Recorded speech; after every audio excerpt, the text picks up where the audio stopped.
Nous abordons ici un cas spécifique du stress qui se manifeste souvent lors d'une prise de parole en public, le trac.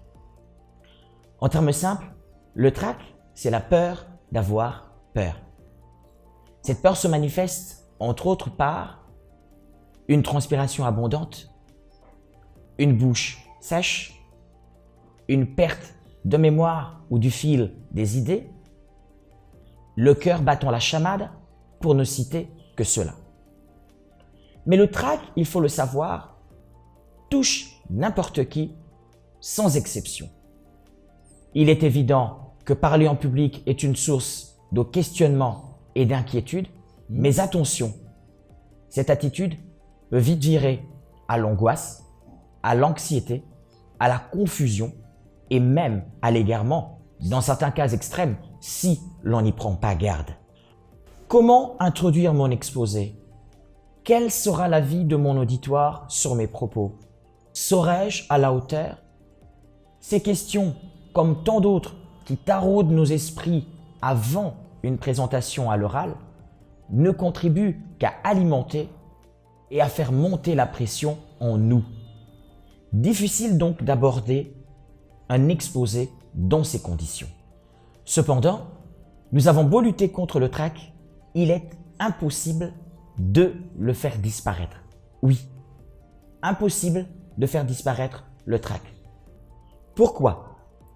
Les chercheurs conviennent que le trac est un réflexe naturel et même instinctif. C'est un système de défense que le corps humain met en place dans le but de faire face à la peur ou à tout autre danger. Mais que doit-on faire? Plutôt que de faire disparaître le trac, les chercheurs conseillent d'essayer de le maîtriser, de le canaliser.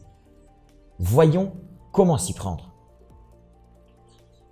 Pour vous donner une chance de gagner le pari sur le trac, 5 choses. Vous devez prendre conscience de la réalité naturelle du phénomène, repérer les causes de votre stress en cherchant au-dedans de vous quelles sont les réelles causes de votre peur.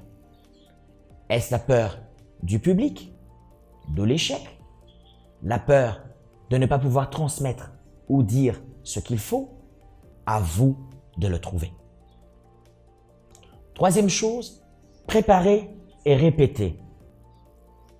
C'est écrire mot par mot tout son discours d'une part, oui, le lire et le relire, de préférence à voix haute.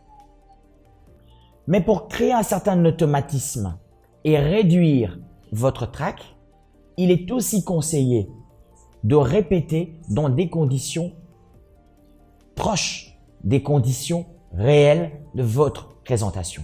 Sinon, pour faire plus simple, demandez à des amis de faire les cobayes ou répétez devant une glace ou encore enregistrez-vous en vidéo avec votre téléphone intelligent. Avant-dernière chose, après la préparation et la répétition, c'est positiver.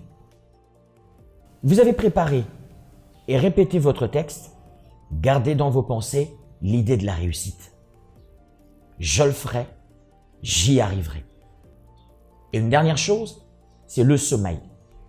On le sait tous, un sommeil profond et réparateur. C'est la garantie pour bien attaquer sa journée, la forme, de rafraîchir ou de fortifier la mémoire. Le trac est-il bénéfique? La réponse est oui. En effet, il y a lieu de pouvoir en tirer un bon bénéfice pourvu que l'on sache comment s'en servir.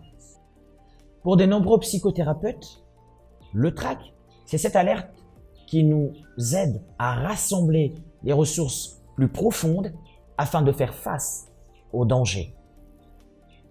Il faut le voir comme un panneau de signalisation déclenché par notre inconscient pour nous inciter à nous préparer davantage.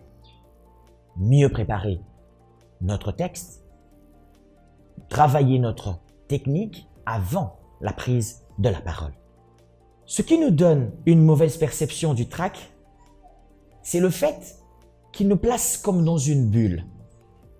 on se sent seul face à une réalité en perspective.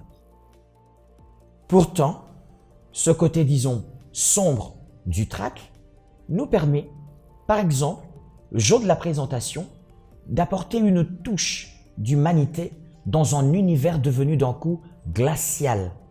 Parce qu'en cette situation, nous ne sommes plus du même côté que nos semblables. Alors, le trac nous donne le moyen de repérer dans la salle un visage plus sympathique ou de chercher un point d'empathie avec son auditoire pour ainsi avancer avec plus de sérénité et de confiance.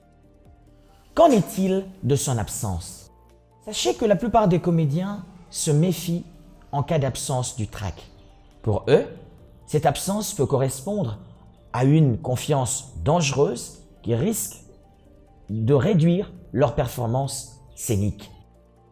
Certains, en cas d'absence de trac, se font eux-mêmes pression afin de susciter les énergies nécessaires à les dynamiser.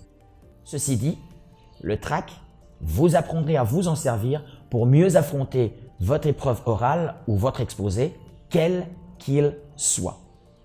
Quand vous l'avez apprivoisé, il devient finalement un allié et pas le moindre.